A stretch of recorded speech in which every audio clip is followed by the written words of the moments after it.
Shalom, bien-aimés dans le Seigneur, j'espère que vous allez très bien chez vous. Moi, c'est votre serviteur, le pasteur Bill Kisembe Amissi, et ce ministère, c'est le temps des disciples ministries. Je suis ensemble ici avec toute l'équipe et nous allons travailler en collaboration afin qu'aujourd'hui vous puissiez être bénis par la grâce de Dieu. Et comme vous le savez très bien, nous avions déjà commencé notre série d'enseignements intitulée « Comment faire une prière simple mais puissante ». Et aujourd'hui, nous sommes dans la nouvelle session, la deuxième session. Et par la grâce de Dieu, nous parlerons d'une chose que plusieurs personnes connaissent. Il y a même d'autres personnes, vous nous suivez à la maison et vous dites « Oh, moi faire une prière simple mais puissante, je ne vois pas l'utilité ». Laissez-moi vous dire que vous qui pensez que la prière n'est pas importante, c'est parce que vous n'avez pas encore rencontré les circonstances que moi, j'ai eu à traverser. Laissez-moi vous expliquer, vous partager mon témoignage. C'était les 29 mars 2009. Nous étions à la maison, c'était une journée seulement normale. Nous étions à la maison avec mon père et ce jour-là, il ne voulait pas vraiment que je puisse quitter la maison. Et c'était vers 15 h, je lui ai dit, papa, est-ce que je peux aller siester? Il m'a dit, il n'y a pas de problème, va siester. Et pendant que je voulais vraiment me reposer, Dieu m'a ouvert les yeux, donc j'ai eu un songe pendant la journée et Dieu m'a montré quelqu'un qui était là et la personne était liée, ligotée et la personne était en train de crier « Au secours ». Alors quand je me forçais, je voulais ouvrir mes yeux afin de voir qu'est-ce qui s'est passé, c'était qui et directement je me suis réveillé. Et quelques minutes après, l'un de mes voisins est entré dans ma chambre et la personne, en me regardant, il a vu que j'avais vu quelque chose, j'étais tellement stupéfait. Elle m'a posé la question, c'est quoi les problèmes? Je lui ai dit, il y a un sérieux problème. J'ai reçu une révélation et dans mon église, c'est trop difficile de trouver quelqu'un qui me donnera l'interprétation. Pouvez-vous m'amener vers votre pasteur, qu'il me donne l'interprétation de ces songes? Et nous sommes partis vers 15 h, son pasteur n'était pas là. Nous sommes encore repartis vers 18 h, son pasteur n'y était pas. Nous sommes encore repartis pour la troisième fois vers 19 h, son pasteur n'était pas là. Je lui ai dit comme ça, toi dors, je rentrerai demain matin. Maintenant, le lendemain matin vers 5 h, 6 h, j'ai entendu la voix de ma nièce qui criait « Qu'est-ce qui se passe? Viens voir, viens voir ». J'ai quitté, suis parti dans la chambre de mon père, j'ai vu ma nièce était dehors, donc en face de la chambre de mon père, elle était en train de crier « Pourquoi la porte de mon oncle se trouve toujours fermée ?» Alors, nous avions forcé la porte. En ouvrant la porte, nous avons vu que papa avait piqué une crise pendant la nuit et il était mort. Par là, j'aimerais dire à quelqu'un, Dieu peut-être, il vous accorde cette grâce de voir les choses. Mais vous vous dites, pour moi, ce n'est pas important de prier, ce n'est pas important de connaître autre chose. Si vous ne savez pas ce que vous devez faire, Dieu commencera à vous révéler les choses et ces choses commenceront à arriver. Mais bien aimés dans le Seigneur, par la grâce de Dieu, aujourd'hui, nous parlerons de l'omniscience de Dieu, afin qu'ensemble, nous puissions savoir que nous avons un Dieu qui connaît toutes choses. Avant même l'ennemi ne puisse planifier quelque chose, Dieu est là. Il nous révèle. Et des deux, nous parlerons la fois prochaine comment maintenant anéantir toutes ces choses. Et là, nous parlerons maintenant de l'omnipotence de Dieu. Amen, amen. Amen. Et comme je l'avais dit la semaine passée, j'avais dit que s'il y a des choses que nous devons connaître avant, parce qu'il y a 3 sortes d'attaques contre la prière. Il y a une attaque qui vient avant de prier, pendant que nous prions et après la prière. Et par la grâce de Dieu, aujourd'hui, nous parlerons de l'attaque qui vient avant de prier. Et avant que quelqu'un ne puisse prier, s'il y a une chose que quelqu'un doit vraiment se focaliser pour comprendre, c'est quoi? C'est la nature de Dieu. Nous devons comprendre, chercher à comprendre qui est Dieu. Ça, c'est très important. Qui est Dieu? Parce qu'en lisant notre chapitre de base, nous sommes dans Matthieu chapitre 6. Je demanderai seulement à mon frère de lire. Nous sommes dans Matthieu chapitre 6. Matthieu 6, commencez seulement à partir du verset. Attendez, je pense que 7 c'est mieux. Matthieu 6, commencez seulement à partir du verset 7 et descendez, je vais vous arrêter. Je vais lire au nom de Jésus-Christ. Amen. En priant, ne multipliez pas de vaines paroles, comme les païens, qui s'imaginent qu'à force de paroles, ils seront exaucés. Merci beaucoup. Pouvez-vous d'abord vous limiter par là? Je vais encore vous demander de lire. on nous dit en priant, ne multipliez pas de vaines paroles comme les païens qui s'imaginent qu'à force de paroles, ils seront exaucés. Donc, premièrement, vous devez savoir que si vous voulez prier, il y a des personnes qu'il ne faut jamais et jamais copier. Au début, ici, pouvez-vous lire les versets 5, toujours dans Matthieu chapitre 6, les versets 5. Je vais lire au nom de Jésus-Christ. Amen. Lorsque vous priez, ne soyez pas comme les hypocrites qui aiment à prier debout dans les synagogues et au coin des rues pour être vus des hommes. Je vous l'ai dit, en vérité, ils reçoivent leur récompense. Amen. Amen. Donc ici, Jésus-Christ nous dit, avant de prier, vous devez savoir que vous ne deviez pas copier deux sortes de personnes. Premièrement, les hypocrites et deuxièmement, les païens. Donc ça veut dire, il y a d'autres personnes qui prient. Tu dis, vraiment, cette personne, elle prie, mais c'est une païenne, selon Dieu. Maintenant, nous devons comprendre, nous, bibliquement parlant, qu'est-ce que nous devons faire afin de faire une prière simple, mais puissante. Et si nous voulons nous poser la question, qui sont les hypocrites? Les hypocrites que la Bible est en train de parler. Nous sommes toujours dans Matthieu chapitre... Maintenant, là, nous sommes dans le chapitre 23, du verset 14 au verset 15. Je vais lire au nom de Jésus-Christ. Amen. Malheur à vous, scribes et pharisiens hypocrites, parce que vous dévorez les maisons des veuves et que vous faites pour l'apparence de longues prières. À cause de cela, vous serez jugés plus sévèrement. Malheur à vous, scribes et pharisiens hypocrites, parce que vous courez la mer et la terre pour faire un prosélyte, et quand il est devenu, vous en faites un fils de la Guéhenne, 2 fois plus que vous. Amen. Amen. Par ici, j'aimerais dire à quelqu'un qui me suit, vous comprenez maintenant, les hypocrites, ici, on nous parle de qui? On nous parle des religieux. Parce que les scribes étaient une représentation des personnes qui maîtrisaient la parole. Et les pharisiens également, vous connaissez également les pharisiens. Donc, combien de personnes aujourd'hui disent « Moi, j'ai pris comme telle personne ». Et pourtant, bibliquement parlant, peut-être cette personne, elle est parmi les scribes ou parmi les pharisiens. Maintenant, si nous voulons faire une prière simple mais puissante, nous devons premièrement éviter de ne pas prier comme les scribes, les pharisiens qui représentent les religieux et troisièmement les païens. Maintenant, si nous voulons faire maintenant une prière simple mais puissante, Jésus-Christ nous a dit qu'est-ce que nous devons faire. Nous rentrons encore dans Matthieu chapitre 6. Nous allons lire seulement les versets maintenant 8. Verset 8. Je vais lire au nom de Jésus-Christ. Amen.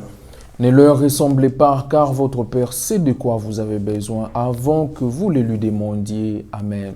Amen. Là, on nous dit que la personne auprès duquel nous devons demander quelque chose, c'est qui? C'est Dieu. Donc, nous devons demander des choses à Dieu. Et la prière, il y a d'autres personnes qui disent « Moi, je ne prie pas parce que je ne manque absolument de rien. Dans ma maison, il y a presque tout, etc. » Nous ne prions pas seulement pour demander quelque chose. Et comme je l'ai toujours dit, en parlant de la prière manifeste deux choses. La prière, premièrement, nous aide à communiquer avec le Créateur. Et deuxièmement, la prière nous aide à manifester la nature divine. C'est ça la prière. Nous devons vraiment comprendre cela et savoir que c'est vraiment important. Maintenant ici, comme je l'ai dit au début, nous parlerons de l'omniscience de Dieu. Avant de prier, vous devez savoir que nous prions un Dieu qui connaît tout. Un Dieu qui connaît tout.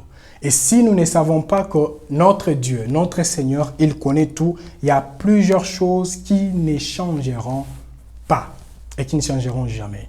Et pour comprendre que Dieu connaît tout, il y a plusieurs passages, parce qu'aujourd'hui je parlerai de deux choses. Nous avons premièrement un Dieu qui connaît tout, et deuxièmement maintenant, notre rôle que nous devons jouer afin de commencer, pourquoi pas, à se laisser connecter à l'omniscience de Dieu et commencer également à les manifester dans nos vies, dans nos familles et dans notre entourage au nom de Jésus-Christ de Nazareth. Nous allons lire. Quand on nous parle d'un Dieu qui connaît tout, vous devez comprendre que notre Dieu d'abord, dans la Bible on l'appelle qui? El Roi, le Dieu qui me voit. C'est un Dieu d'abord qui voit tout, un Dieu qui connaît toutes choses. Nous allons lire dans les livres d'Exode. Exode, il y a plusieurs passages, mais lisez seulement chapitre 3, le verset 7. Je vais lire au nom de Jésus-Christ. Amen. L'Éternel dit, j'ai vu la souffrance de mon peuple qui est en Égypte et j'ai entendu les cris qui lui font pousser ses oppresseurs, car je connais ses douleurs. Amen. Amen. S'il y a une chose que nous devons connaître de Dieu, c'est quoi? Premièrement, la Bible nous dit qu'il voit notre souffrance. Mais il y a d'autres personnes, quand la personne est en train de traverser les moments difficiles, la personne ignore que Dieu voit déjà sa souffrance. Bien-aimé dans le Seigneur, il n'y a aucune chose que toi tu peux traverser que les seigneurs des armées, les créateurs du ciel et de la terre, il n'est pas vraiment au courant. Voilà pourquoi Jésus-Christ est parti même trop loin. Il a dit que les dieux que nous servons, c'est un Dieu qui connaît même les nombres de nos cheveux. Maintenant, il y a d'autres personnes, vous priez, mais vous ignorez que les dieux que vous exaltez, les dieux que vous bénissez, c'est un Dieu qui connaît toutes choses. Maintenant, comme je l'avais dit, nous aurons vraiment à lire quelques passages afin que nous puissions comprendre. Ici, on nous dit premièrement, il connaît notre souffrance. Et deuxièmement, il entend nos cris. Et puis, troisièmement, ici, on nous dit, il connaît également nos oppresseurs. Il y a d'autres personnes qui se disent, non, il y a plusieurs personnes qui s'élèvent contre moi. Il faut que l'Éternel agisse, il faut qu'il s'élève, etc. Laissez-moi te dire que ton Dieu connaît également tes oppresseurs. Et j'aimerais dire quelque chose à la personne qui est connectée. Le Dieu que nous prions, ce n'est pas un Dieu qui est étonné par rapport à ce qui s'élève dans nos vies. Parce que même moi qui est là, Dieu, il m'utilise également de voir autre chose. Mais il y a d'autres choses quand ça arrive, je suis vraiment étonné, je dis, ah, je n'ai pas vu ça venir. Mais Dieu, ça n'arrivera jamais dans son existence. Pourquoi? Parce qu'il connaît la chose avant que la chose ne puisse même exister. Et je nous demanderai de lire, ça c'est une longue lecture, nous sommes dans le livre Psaume 139, 1 à 9. Je vais lire au nom de Jésus-Christ. Amen. Au chef des chantres de David, psaume. Éternel, tu me sondes et tu me connais. Tu sais quand je m'assieds et quand je me lève. Tu pénètres de loin ma pensée. Tu sais quand je marche et quand je me couche. Et tu pénètres toutes mes voies. Car la parole n'est pas sur ma langue que déjà, ô Éternel, tu la connais entièrement. Tu m'entoures par derrière et par devant et tu mets ta main sur moi. Une science aussi merveilleuse et au-dessus de ma portée. Elle est trop élevée pour que je puisse la saisir. Où irai-je loin de ton esprit et où fuirai-je loin de ta face? Si je monte aux cieux, tu y es. Si je me couche au séjour des morts, t'y voilà. Si je prends les ailes de l'aurore et que j'aille habiter à l'extrémité de la mer. Amen. Amen. Et vous pouvez continuer à la maison en lisant, je pense que vous allez comprendre plusieurs choses. Mais un passage qui est tellement populaire, pouvez-vous lire seulement les versets 14, toujours du même chapitre? C'est tellement populaire. Au nom de Jésus-Christ. Amen. Je te loue de ce que je suis une créature si merveilleuse. Tes œuvres sont admirables et mon âme le reconnaît bien. Amen. Amen. Ça, c'est un passage qui est tellement populaire. Là, on nous dit, je te loue, car je suis une créature si merveilleuse. Avant qu'il ne dise, je te loue, car je suis une créature si merveilleuse, il a commencé à exalter l'omniscience de Dieu. Il a commencé à exalter la précision avec laquelle Dieu, il voit et il agit. Par ici, j'aimerais dire à quelqu'un, même d'autres personnes qui disent, les sorciers de ma famille, ils savent tout ce que moi j'ai fait dans ma maison, ils contrôlent toutes choses. Là déjà, vous êtes en train de dire que les dieux que vous priez, il a maintenant un rival. Et cette personne s'appelle maintenant les diables. Ça veut dire les diables également devient omniscient. Et pourtant, bibliquement parlant, quand nous lisons la Bible, on nous dit clairement que le diable n'a jamais été omniscient. Le diable ne connaît pas toutes choses. Et il y a d'autres personnes maintenant qui disent à la maison, alors s'il ne connaît pas toutes choses, alors comment se fait-il qu'il y a d'autres choses avant que la chose ne puisse se manifester dans ma famille? Il est déjà au courant. Laissez-moi maintenant vous informer. Les diables utilisent vos proches et pourquoi pas les membres de votre famille, afin qu'ils puissent être utilisés comme des caméras qui lui transmettront les messages afin qu'ils puissent te nuire. C'est comme ça que les diables utilisent les uns et les autres. Voilà pourquoi plus nous évoluons et plus nous devons également prier pour notre famille, afin que dans notre famille, dans notre entourage, qu'il n'y ait aucune personne par laquelle le diable passera pour nous déstabiliser au nom de Jésus-Christ de Nazareth. Amen. Et j'aimerais encore ajouter quelque chose. Là, quand nous lisons, nous verrons que David a parlé des pensées, ça veut dire Dieu contrôle également les pensées. David a parlé de s'asseoir, de s'élever, ça veut dire les mouvements, il contrôle toutes choses. Et par ici, j'aimerais ajouter en disant quelque chose aux personnes qui nous suivent à la maison. Il y a d'autres personnes, quand on te regarde à gauche et à droite, presque partout, on t'appelle la sainte ou les saints. Mais Dieu sait déjà très bien ce que toi tu fais en cachette. Ce que les hommes ne peuvent pas voir, mais ton Dieu est en train de voir. Mais si quelqu'un a cette pensée, il a cette révélation, la personne te dira, je ne peux pas tout faire pour plaire à une personne, mais je ferai tout pour plaire à Dieu. Car lui-même, là, il a dit, même si j'allais dans, je dirais quoi, dans les ténèbres, même si je suis dans les ténèbres deviennent une lumière devant Dieu. J'aimerais ajouter un autre passage, parce qu'aujourd'hui, vraiment, nous parlerons de l'omniscience. Avant de prier, sachons, nous devons savoir que nous avons un Dieu qui connaît toutes choses. Un Dieu qui a toujours été à nos côtés. Pouvez-vous lire Luc chapitre 1, le verset 36. Et puis vous allez encore lire Juge chapitre 13, le verset 3. Je vais lire au nom de Jésus-Christ. Amen. Voici Élisabeth, ta parente, a conçu, elle aussi, un fils en sa vieillesse, et celle qui était appelée stérile dans son 6e mois. Amen. Veuillez répéter, celle qui était appelée stérile et maintenant. Et celle qui était appelée stérile est dans son 6e mois. Amen. Amen. Maintenant, veuillez lire maintenant Juge chapitre 13, le verset 3. Je vais lire au nom de Jésus-Christ. Amen. Un ange de l'Éternel apparut à la femme et lui dit, « Voici, tu es stérile et tu n'as point d'enfant. Tu deviendras enceinte et tu enfanteras un fils. Amen. » Amen. Et là, j'aimerais parler de ces deux choses, de ces deux passages. Le premier passage ici, on nous dit, ça c'est l'ange qui dit, dans Luc chapitre 1, le verset 36, l'ange qui dit, « Voici, ta parente a conçu. » Elle a également conçu dans sa vieillesse. Et ce que j'ai aimé, on dit, celle qui était appelée stérile. Donc ça veut dire, Dieu, il connaît même les surnoms que nos voisins nous donnent. Il y a même d'autres personnes, je ne sais pas quel est le surnom que quelqu'un t'a déjà donné. On nous dit, celle qui était appelée stérile. Et dans Juge chapitre 13, le verset 3, l'ange a dit, ta femme qui est stérile, donc toi, là il parlait avec la femme, il dit, toi tu es stérile et tu n'as point d'enfant, tu deviendras enceinte et tu enfanteras un fils. J'aimerais dire à quelqu'un, ta situation, elle est connue au ciel. Elle est vraiment connue au ciel. Et si ta situation est connue au ciel, il y a autre chose que toi tu dois faire, enfin encore, tu puisses travailler maintenant ensemble avec Dieu, enfin que ce que Dieu a prévu d'avance commence maintenant à se manifester avec puissance et autorité au nom de Jésus-Christ de Nazareth. Amen.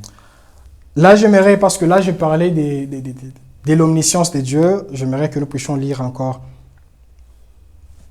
3 ou 4 passages, et puis nous allons passer maintenant de notre côté. Qu'est-ce que nous devons faire afin de bénéficier de cette grâce que l'Éternel nous a accordée? Nous sommes dans Apocalypse chapitre 2, le verset 13. Apocalypse 2, 13. Je vais lire au nom de Jésus-Christ. Amen. Je sais où tu demeures. Je sais que là est le trône de Satan. Tu retiens mon nom et tu n'as pas régné ma foi, même au jour dont il passe. Mon témoin fidèle qui a été mis à mort chez vous, là où Satan a sa demeure. Amen. Amen. Là, j'aimerais expliquer quelque chose ici. C'est un passage qui m'a beaucoup touché. La parole de Dieu nous dit, je sais où tu demeures. Je sais que là est le trône de Satan. Il y a d'autres personnes qui disent, Seigneur, je ne sais pas pourquoi tu m'as mis dans cette famille. Parce que dans ma famille, il y a tellement de la sorcellerie. Il y a des choses qui n'avancent pas. Il y a des choses vraiment, quand je regarde ma famille, je me dis, pourquoi suis-je né dans cette famille? Laissez-moi maintenant dire, parler à cet homme et parler à cette femme. J'aimerais vous dire ceci. Votre Dieu, c'est lui qui t'a créé, c'est lui qui a permis à ce que tu puisses être compté parmi les membres de cette famille-là. C'est un Dieu qui est omniscient. Il connaît toutes choses. Et s'il connaît toutes choses, ça veut dire, même ce Dieu-là, c'est le même Dieu qui a envoyé la personne qu'on appelle Moïse. Il savait très bien qu'en l'envoyant dans les pays qu'on appelle Égypte, Moïse allait rencontrer plusieurs choses sur son chemin. Mais Dieu savait très bien qu'en l'envoyant là-bas, il devrait normalement être là pour les sécuriser et les protéger contre toutes les attaques. Et moi, j'aimerais dire à quelqu'un qui me suit, malgré les attaques, malgré les problèmes qui s'élèveront et qui continuent à s'élever dans ta famille, il n'y a aucun nom, aucune puissance, aucune autorité qui aura la puissance d'anéantir ce que Dieu a déjà commencé avec vous. Amen. Car ce qui est né de l'esprit est esprit. Je sais où tu demeures. Je sais que là est le trône de Satan. Il y a d'autres personnes, tu es dans un endroit et toi-même tu dis, ici vraiment, c'est le trône de Satan. Laisse-moi te dire, la Bible nous dit que nous sommes appelés les ambassadeurs de Christ. Qui est un ambassadeur? Un ambassadeur, c'est un envoyé d'une nation ou d'un royaume vers une autre nation. Si Dieu t'a envoyé dans telle famille, c'est parce qu'il sait que tu dois normalement être la solution aux problèmes qui s'élèvent dans ta famille. Et chaque fois, quand tu continues toujours à te lamenter, ça veut dire que tu dis, Seigneur, je ne suis plus la lumière de ma famille. La Bible nous dit que nous sommes la lumière du monde. Et avant d'éclairer le monde, tu dois premièrement éclairer ta famille. Et tout cela, avant que ça se manifeste, tu dois savoir et reconnaître que Dieu, peut-être tu as un père qui ne t'aime pas, une mère qui ne t'aime pas. Mais la parole nous dit clairement, même si ton père ou ta mère t'a abandonné, mais l'Éternel ne peut pas m'abandonner. Et là, laisse-moi te dire, bien-aimé dans le Seigneur, il y a des choses que l'Éternel permettra que tu puisses traverser. C'est en traversant ces histoires ou ces situations que l'Éternel vous donnera un message, un chant, un cantique nouveau qui bénira plusieurs personnes. Et plusieurs personnes également qui diront, non, non, si Dieu est capable de faire ça avec telle personne, il le fera également avec moi au nom de Jésus-Christ de Nazareth. Amen. Ça, c'est très important. Notre deuxième passage, nous sommes dans Apocalypse chapitre 2, le verset 2. Apocalypse 2, 2. Je vais lire au nom de Jésus-Christ. Amen. Je connais tes œuvres, ton travail et ta persévérance. Je sais que tu ne peux supporter les méchants, que tu as éprouvé ceux qui se disent apôtres et qui ne les sont pas, et que tu les as trouvés menteurs. Amen. Amen. Qu'elle nous dit la parole de Dieu, je connais tes œuvres, ton travail et ta persévérance, c'est ça? Exact. Je connais tes œuvres, ton travail et ta persévérance. Il y a quelqu'un, peut-être tu te sens un peu fatigué, Dieu te dit, il connaît premièrement tes œuvres. Deuxièmement, il connaît quoi? Ton travail. Et troisièmement, ta persévérance. Et puis, il dit encore, je sais que tu ne peux supporter les méchants, que tu as éprouvé ceux qui se disent apôtres. Donc, Dieu connaît déjà tout ce que nous faisons à gauche et à droite. Il y a d'autres personnes. Tu fais tout pour que ton pasteur puisse te connaître. Bien-aimé dans le Seigneur, fais tout pour que l'Éternel te connaisse. Voilà pourquoi actuellement, il y a d'autres personnes qui n'expérimentent pas l'omniscience de Dieu. C'est parce que vous faites tout pour que Dieu puisse parler, je ne sais pas, à ton père spirituel ou à ton père en la foi. Laisse-moi te dire que même si c'est lui qui te conduit spirituellement parlant, ne reçoit rien te concernant, mais il y a un Dieu qui a un plan te concernant. Il y a un Dieu qui te connaît et qui t'a connu avant que cet homme ou cette femme ne puisse même te rencontrer sur ton chemin. Voilà pourquoi il ne faut pas même dire, non, moi j'étais dans telle église, nous étions en train de prier, mais aujourd'hui Dieu ne m'a pas localisé. Si Dieu n'est pas passé par quelqu'un pour te donner une prophétie, ça ne veut pas dire que Dieu ne t'a pas localisé. Et comme je l'ai toujours dit, ce n'est pas parce que Dieu ne dit rien qu'il ne fait rien. Il y a d'autres circonstances, vous êtes en train de traverser les moments un peu compliqués. Dieu ne dit rien, mais il connaît toutes choses et il sait ce qu'il doit faire afin de mettre fin à votre circonstance et à tout ce qui vous embrouille au nom de Jésus-Christ de Nazareth. Amen. Les derniers passages avant que nous puissions passer à autre chose, nous allons lire deux passages directement. Apocalypse chapitre 2, le verset 9 et puis Apocalypse chapitre 2, le verset 19. Je vais lire au nom de Jésus-Christ. Amen.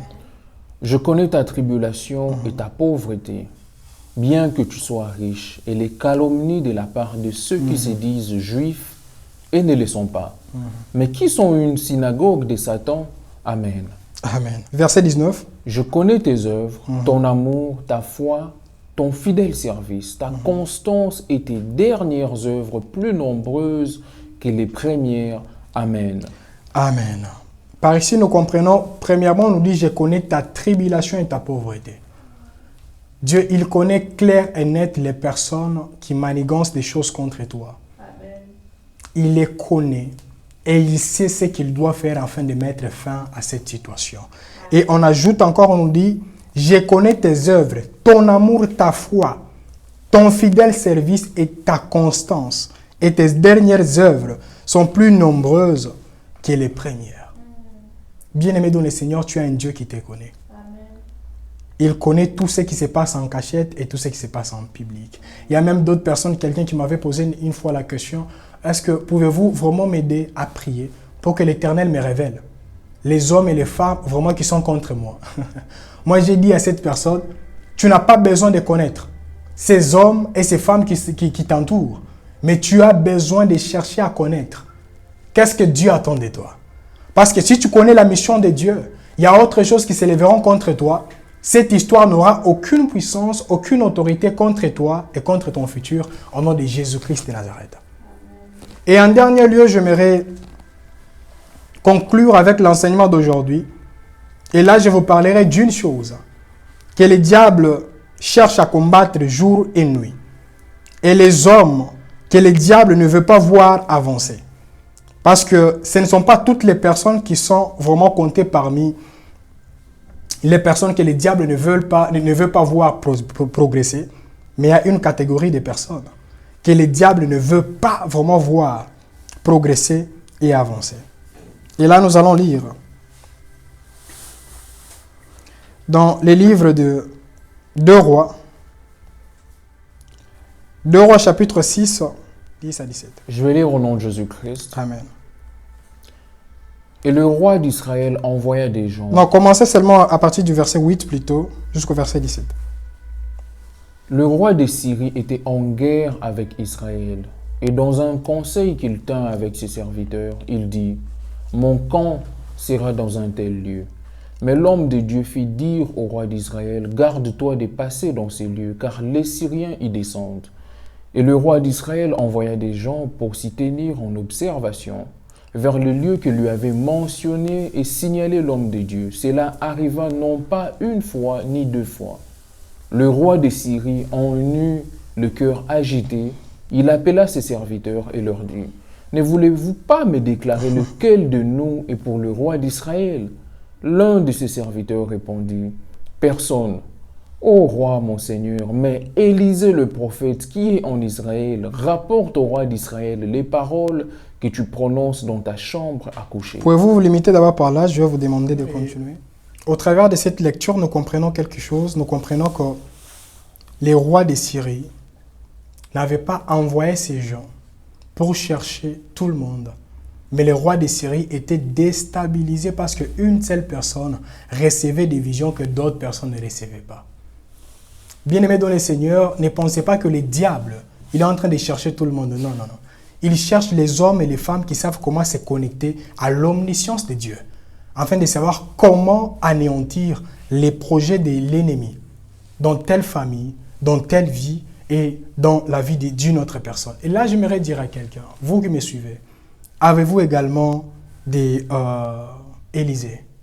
Ça veut dire des personnes qui vous préviennent. Ça peut être au travers d'un conseil. La personne qui te dit, non, non, non, tu veux faire ça, ne fais pas ça, ça, parce que si tu fais ça, je suis certain qu'il y aura ça, ça et ça. Ce sont des personnes que Dieu peut utiliser par la parole de sagesse, la parole de connaissance ou la prophétie. Bien-aimés dans le Seigneur, ce sont des personnes que le diable est en train de chercher. Parce qu'il a envoyé toute une armée pour chercher un simple civil. Et moi, j'aimerais dire à quelqu'un, si Dieu est en train de t'utiliser puissamment dans des révélations, etc., tu dois savoir que l'ennemi, il est mal à l'aise dans son camp. Et il cherche à te déstabiliser. Voilà pourquoi si vous avez même 2 personnes comme ça, des personnes qui craignent Dieu, des personnes auprès de qui, quand vous allez, vous recevez des conseils, etc., commencez à intercéder pour ces hommes et pour ces femmes. Parce que ce sont des Élysées que Dieu est en train d'utiliser afin que le mal ne puisse pas vous arriver. Pouvez-vous continuer avec la lecture? Et le roi dit, allez, voyez où il est, et je le ferai prendre. On vint lui dire, voici, il est à Dothan. Il envoya des chevaux, des chars et une forte troupe qui arrivèrent de nuit et qui enveloppèrent la ville. Le serviteur de l'homme de Dieu se leva de bon matin et sortit. Et voici, une troupe entourait la ville, avec des chevaux et des chars. Et le serviteur dit à l'homme de Dieu, « Ah, mon Seigneur, comment ferons-nous » Il répondit, « Ne crains point, car ceux qui sont avec nous sont en plus grand nombre que ceux qui sont avec eux. » Élisée pria et dit, « Éternel, ouvre ses yeux pour qu'il voie. » Et l'Éternel ouvrit les yeux du serviteur, qui vit la montagne pleine de chevaux et des chars de feu autour d'Élisée. Amen. Amen. Les rois d'Israël, les rois de Syrie, quand il a envoyé les personnes, ses gardes, etc., ils ne savaient pas que c'est cette même personne que Dieu utilisait pour lui révéler ce qu'il manigançait, même en secret. Il est également capable de l'utiliser pour lui dire, là, il y a des hommes et des femmes qui viennent contre toi. Comme je le disais au début, il y a d'autres personnes qui disent, j'ai pris. Moi, je sais que Dieu est tout-puissant, etc. Mais la manière dont la personne est en train de se comporter, nous serons clairs et nets que cette personne, elle est vraiment ignorante d'une facette de Dieu. Parce qu'il y a des choses, si nous connaissons ces choses, ça nous aidera vraiment à éviter plusieurs choses, par la grâce de Dieu. Et par ici, avant que je ne puisse vraiment chuter, j'aimerais dire à quelqu'un, parce qu'à la fin, nous allons vraiment faire une petite prière ensemble ici, dans les studios et avec vous à la maison. La parole de Dieu est tellement claire ici. La parole de Dieu nous dit que un roi a envoyé, comme je le disais, toute une armée pour aller chercher une seule personne. Et pourquoi? Parce que la parole de Dieu nous dit que Dieu lui révélait ce que ce roi-là disait ou préparait même dans sa propre chambre. Et par là, j'aimerais dire à quelqu'un, est-ce que toi également, tu peux élever la voix avec nous à la maison? Et là, nous voulons seulement prier ensemble avec vous ici. Nous allons seulement dire ceci, Seigneur, rends-nous sensibles à ton esprit. Rends mon fils, ma fille, mon père, ma mère sensibles à ton esprit. Rends les personnes qui m'entourent sensibles à ton esprit. Parce qu'une fois, s'ils sont sensibles à ton esprit, ces hommes et ces femmes nous connecteront à ton omniscience. Et par ta grâce, il y a d'autres choses qui ne pourront jamais m'arriver. Élevons la voix et prions au nom de Jésus. Seigneur des armées, merci pour ces moments que toi tu as permis à ce que nous puissions passer dans ta présence. Mais je suis en train de prier et j'abandonne, Éternel, toutes les personnes qui suivront cette vidéo, Éternel des armées, dans leur maison. Seigneur, je te demande, Éternel, de nous rendre sensibles à ton esprit. Rends-nous sensibles à ton esprit, Éternel, afin que quand toi, Éternel, tu nous révéleras, tu déposeras en nous des messages, afin que nous puissions savoir qu'est-ce que l'ennemi est en train de manigancer en privé au Éternel, afin de nuire à notre vie. Seigneur, que nous puissions savoir comment nous élever en prière et comment anéantir toutes ces choses au nom de Jésus-Christ de Nazareth. Seigneur, fais-nous grâce, Papa.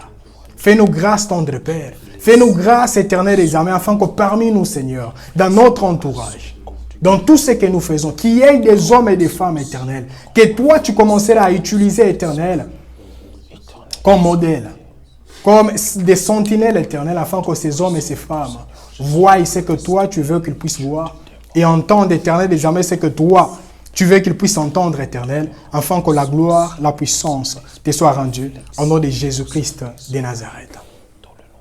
Et là, j'aimerais conclure avec une histoire. Je me rappelle, il y a plusieurs années, quand j'étais au pays, j'avais entendu un témoignage. Et dans ce témoignage, j'avais une petite fillette qui avait reçu un message et qui avait dit, « Papa, son père était un pasteur, papa, aujourd'hui, j'ai fait un mauvais rêve. S'il te plaît, ne quitte pas la maison. » Le papa a voulu quitter, la fille a dit, « Ne quitte pas la maison. » Le papa est resté à la maison toute la journée. Maintenant, vers la nuit, c'était vers 16h, 17h, selon ces témoignages, le papa a reçu un appel. C'était seulement, je dirais quoi, à l'église, on lui a dit, viens seulement, c'est pour quelques minutes et nous allons conclure. La personne a dit, comme toute la journée j'étais à la maison et on m'appelle seulement, c'est à l'église, je peux seulement me déplacer vers l'église. Le papa est sorti, il est parti vers l'église. L'enfant a pleuré. L'enfant a dit, papa ne sort pas, papa est parti. Et quelques minutes après, c'était 1 heure ou 2 heures du temps après, on les a appelés, on les a dit, papa est mort. Maintenant, ils ont posé la question, papa est mort comment? On a dit, non, non, nous étions tous ici, il y avait une petite réunion, à l'église. Et une maman est venue, la maman venait vendre, je ne sais pas comment appeler ça en français. La maman venait vendre quelques boissons. Comme dans notre nation, on dit les boissons qui aident les garçons, etc. Des choses comme ça. Alors, ce pasteur a dit, bon, donne-moi, je vais goûter.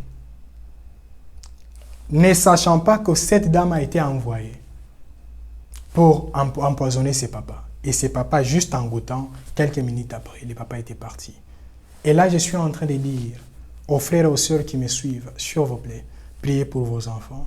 Et priez également, pourquoi pas, pour vos parents, etc. Pour les personnes qui vous entourent. Parce qu'il y a des choses que Dieu peut-être ne vous révélera pas. Parce que les papas étaient pasteurs, mais la fille n'était pas pasteur. Mais Dieu est passé au travers de la fille afin de donner un message au papa. Et moi, j'aimerais vraiment prier et demander que l'Éternel vous fasse grâce. Qu'au travers de vous et au milieu, pourquoi pas dans votre famille, qu'il y ait des hommes et des femmes, même si leur grâce était étouffée, qu'à partir de maintenant, que cette grâce ne puisse plus être étouffée. Au nom de Jésus-Christ de Nazareth. Vraiment, soyez bénis. Et prochainement, nous parlerons maintenant de l'omnipotence de Dieu. Que le Seigneur vous bénisse et vous garde. Nous, c'est le temps des disciples ministres. Nous croyons qu'il n'y a pas de témoin sans témoignage, qu'il n'y a pas de témoignage sans puissance, qu'il n'y a pas de puissance sans connaissance, il n'y a pas de connaissance sans révélation, il n'y a pas de révélation sans crucifixion, il n'y a pas de crucifixion sans amour et il n'y a pas d'amour sans Dieu, car Dieu est amour. Que le Seigneur vous bénisse. Abonnez-vous sur notre chaîne YouTube et rendez-vous à la fois prochaine. Shalom.